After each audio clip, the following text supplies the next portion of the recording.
સુરતમાં મદદનીશ નોંધણીસર નિરીક્ષણ અને તમામ સબ રજિસ્ટ્રારો અને પ્રોપર્ટી રજિસ્ટ્રેશન માટે સ્ટેમ્પ ડ્યુટી વધારી દેવા અપાયેલા આદેશને લઈને વકીલો દ્વારા વિરોધ કરાયો હતો। સુરતમાં મદદનીશ નોંધણીસર નિરીક્ષક ડીએમ પટેલ દ્વારા એક પરિપત્ર જાહેર કરવામાં આવ્યો છે, જે પરિપત્રમાં પ્રોપર્ટી રજિસ્ટ્રેશનને લઈને સ્ટેમ્પ ડ્યુટી વધારી દેવા માટે આદેશ અપાયો હોવાનો આક્ષેપ વકીલો દ્વારા કરવામાં આવ્યો છે।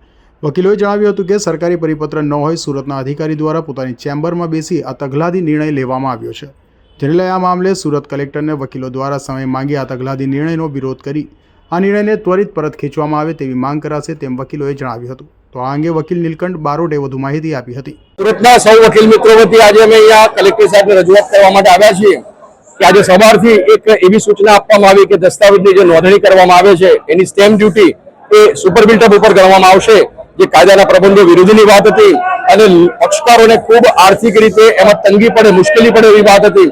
તો એ રજૂઆત અમે કલેક્ટર સાહેબને કરવા માટે આવ્યા કે સાહેબ જે સુરત, ડાંગ અને વલસાડના અધિકારીઓ ભેગા મળી અને એક સૂચનાઓનું ઇન્ટરપ્રિટેશન જે કર્યું છે એ તદ્દન ખોટું છે, કાયદાના પ્રબંધો વિરુદ્ધનું છે, પરિપત્રો વિરુદ્ધનું છે। તો સાહેબે અમને રૂબરૂમાં સાંભળ્યા, જે મુશ્કેલીઓ જે પડી રહી છે પક્ષકારોને એની વિશે પણ અમે વાત કરી।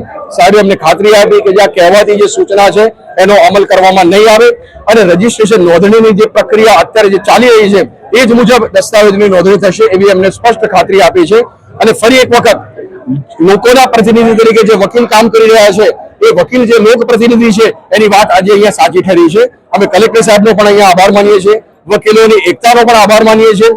હાલ તો વકીલો દ્વારા શહેરીજનો માટે આ વિરોધ કરવામાં આવી રહ્યો છે, કારણ કે પ્રોપર્ટી રજિસ્ટ્રેશનમાં સ્ટેમ્પ ડ્યુટી વધી જશે તો પ્રોપર્ટી ખરીદવી આવી કાયમી મોંઘવારીમાં વધુ મુશ્કેલ બનશે।